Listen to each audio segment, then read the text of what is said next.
ለካ የማይነገሩ ነገሮች አሉ። ለካ የማይወሩ ነገሮች አሉ።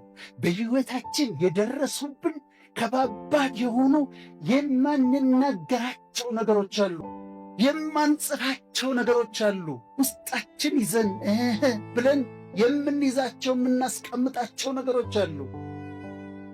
አንድም ጥበብ ነው የሚነገረውና የማይነገረው ለይቶ ማወቅ። ግን ደግሞ ልንናገራቸው እየፈለግን ልናወጣቸው እየፈለግን ለካ የማንናገራቸው ነገሮች አሉ። ወጣን የምንይዛቸው ለካ ነገሮች አሉ። ሆድ ይፍጀው እንዳለ ጥላሁን ገሰሰ የክብር ዶክተር ሆድ ይፍጀው እንዳለ ሳይናገረው ሄዳለ።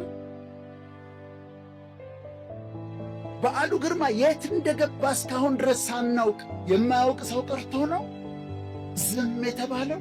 ከማይነገሩ ቻሉ በሕይወት እኔ ካውንስሊንግም ስለምሰራ የማይነገሩ ነገሮችን መጥተው የሚነግሩኝ ሰዎች አሉ። የማይነገሩ የሚባልባቸው አውጥተን የማንጽፋቸው የማንናገራቸው ነገሮች አሉ። ግን ያበስሉናል። ምንም አይደለም። ማቺዮር እንድናደርግ ያደርጉናል። ትናንትና አንድ እማክማት ሴት ነበረች። ኬዝ መናገር ይቻላል፣ ስም ነው መናገር የማይቻለው። እና ምን መሰላችሁ ኬዟ? ሐሳብ ሲበዛባት በጣም ስትጨነቅ እጇ አይሰራም፣ እግሯ አይሰራም፣ ሽባ ትሆናለች። እጇም እግሯም አይሰራም፣ መንቀሳቀስ አትችልም። ለሰዓታት ቁጭ ትላለች።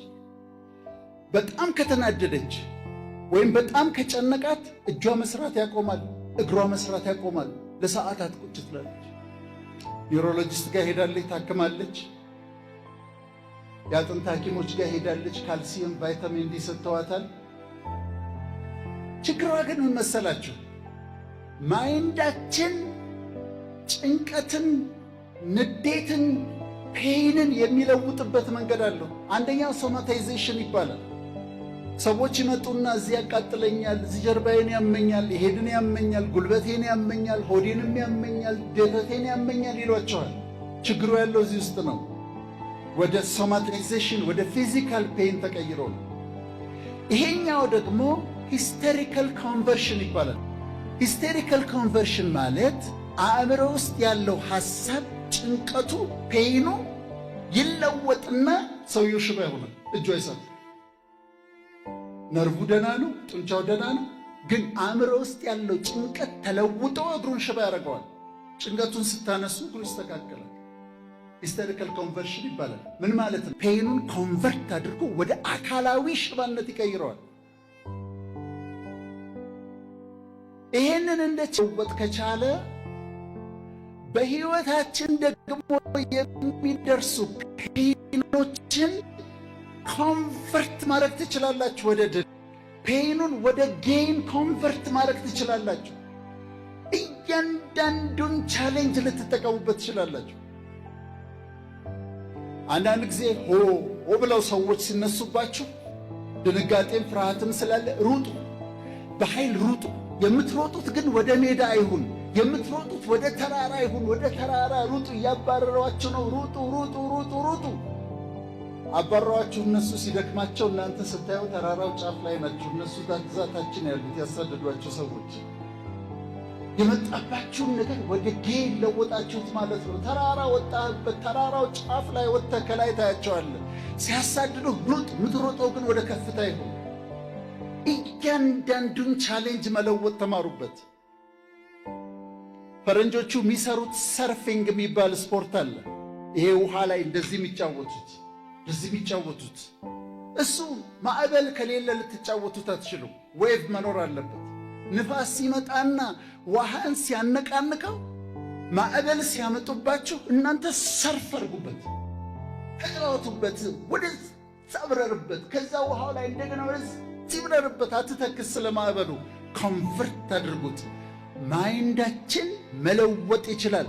ህመሙን ወደ በጎ ለውጡት። ቻሌንጁን ወደ ድል ለውጡት።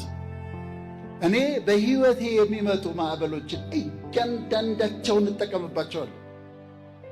ባለፈው አንድ ሰው የሚተናኮለኝ ጽሑፍ ጻፈው።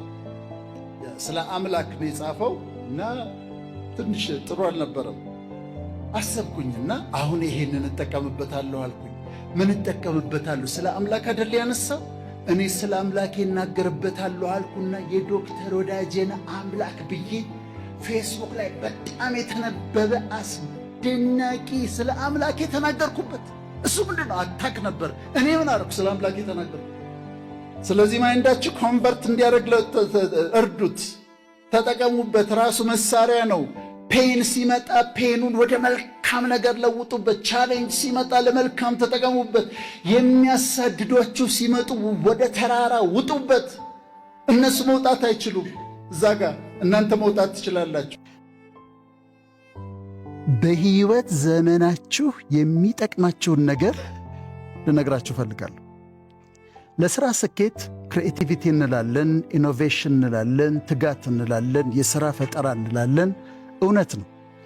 ግን ከዚህ ጋር አብሮ ልክ በሳምራዊት ሕይወት ውስጥ የሠራ መሠረታዊ የሆነ ፋውንዴሽናል የሆነ አንድ ነገር አለ። እሱ ምንድን ነው? ካራክተር የሚባለው ባህሪ ነው፣ ጸባይ ነው። ያለ ካራክተር የትም አይደርስም። ያለ ካራክተር የትም አይወጣም።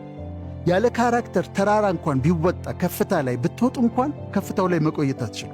ካራክተር፣ ባህሪ፣ ጸባይ። ዛሬ ራሳችን እንድናይ ይፈልጋሉ። ምሳሌ ልስጣችሁ። ምሳሌ ነው። አንድ በጣም ጎበዝ የፊልም ተዋናይ አለ እንበል። ምሳሌ ነው እና ይሄ በጣም ጎበዝ ተውኔት ሲተውን እጅግ በጣም ጎበዝ የሆነ ተዋናይ ቀረጻ በሚኖርበት ጊዜ 2 ሰዓት አርፍዶ ነው የሚመጣው። ወይም ደግሞ እስከነጭራሹ ስልኩን አጥፍቶ ይቀራል። ከመጣም ከዳይሬክተሩ ጋር ይጣላል፣ ከካሜራማን ጋር ይጣላል፣ ከሳውንድ ማን ጋር ይጣላል። ምንድን ነው የሆነው? በጣም ጎበዝ ነው፣ በሙያው በጣም ጎበዝ ነው። ካራክተሩ ችግር አለ፣ የባህሪ ችግር አለ። ስለዚህ የትም አያደርስ፣ ረዥም ጉዞ መጓዝ አይችልም። ነጋዴ ነች፣ ቢዝነስ ስትሰራ በጣም ጎበዝ ነች፣ ይሳካላታል። በጣም ጎበዝ ሴት አለች፣ ግን ስለ ሰው ብዙ ታወራለች፣ ሐሜት ታበዛለች፣ ጓደኞቿን ታማለች። በሥራዋ ምንድነች? በጣም ጎበዝ። ባህሪስ፣ ካራክተርስ ችግር አለ፣ መስተካከል ያለበት ችግር አለ። እነዚህ ሰዎች ምሳሌዎች ናቸው እንጂ ያሉ አይደለም።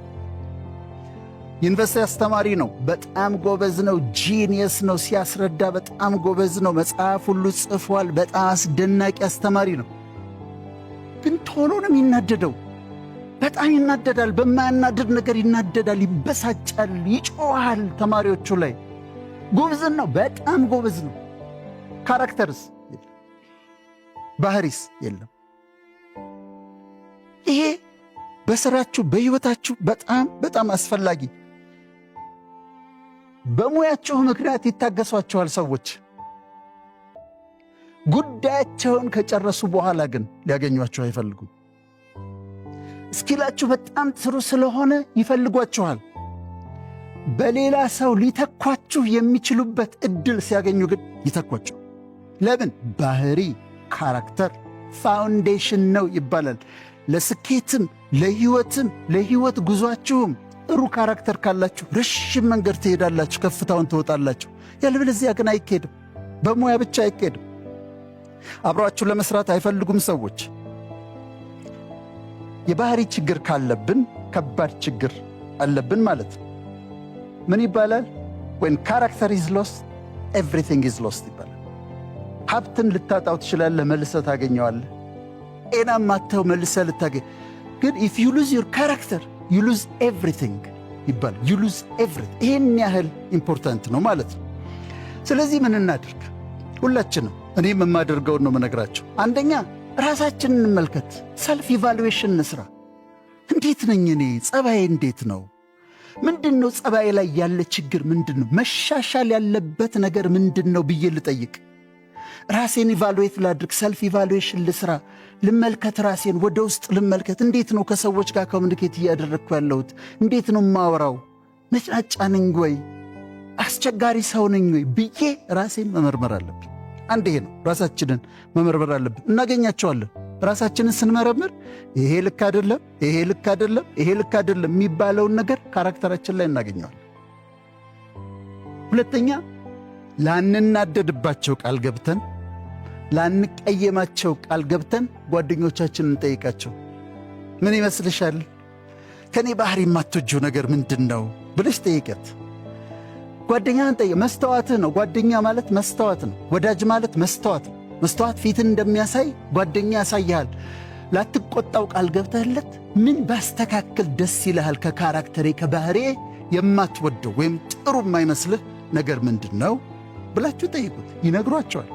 ሦስተኛ፣ አንዳንድ ትችቶች ሲመጡ ሰዎች ሲተቿችሁ ዲስትራክቲቭ ክሪቲሲዝም አለ፣ ኮንስትራክቲቭ ክሪቲሲዝም አለ። ኮንስትራክቲቭ ክሪቲሲዝም ማለት የሚጠቅም ነው፣ የሚያንጸኝ ነው፣ በወስደው የሚረዳኝ ነው። ስለዚህ አንዳንድ ሰዎች ሲተቿችሁ አንተ እኮ እንዲህ ነህ ምናምን ሲሉ ዲስትራክቲቭን ተዉት፣ የሚጎዳውን ኔጌቲቭን። ግን የሚጠቅመውን ትችት ግን ውሰዱና ራሳችሁን ለማሻሻል ተጠቀሙበት። ስለዚህ ራሳችሁን ታያላችሁ፣ ጓደኞቻችሁን ጠይቃላችሁ፣ ክሪቲሲዝም ከሰዎች ትችቶችን ትወስዳላችሁ፣ ራሳችሁን ታሻሽላላችሁ፣ በጣም ታሻሽላላችሁ። እኔ አንድ ነገር ልንገራችሁ። አንድ ሰው 2-3 ዲግሪ ሊኖረው ይችላል። ዲግሪ ብቻውን አያስከብርም፣ በፍጹም ብቻውን አያስከብርም። አንድ ሰው ብዙ ንብረት ሊኖረው ይችላል፣ በጣም ባለ ሀብት ሊሆን ይችላል። ሀብት ብቻውን አያስከብርም። ሀብት ስላለ ሰዎች አያከብሩም። ዲግሪ ስላለ ሰዎች አያከብሩም። ካራክተር ካለህ ግን መልካም ባህሪ ካለህ ግን በህብረተሰብ ውስጥ የምትከበር፣ ሰዎች ከመቀመጫቸው የሚነሱልህ ሰው ትሆናለህ። ስለዚህ ሁላችንም ክብራትና ክብራን ራሳችን ላይ እንስራ።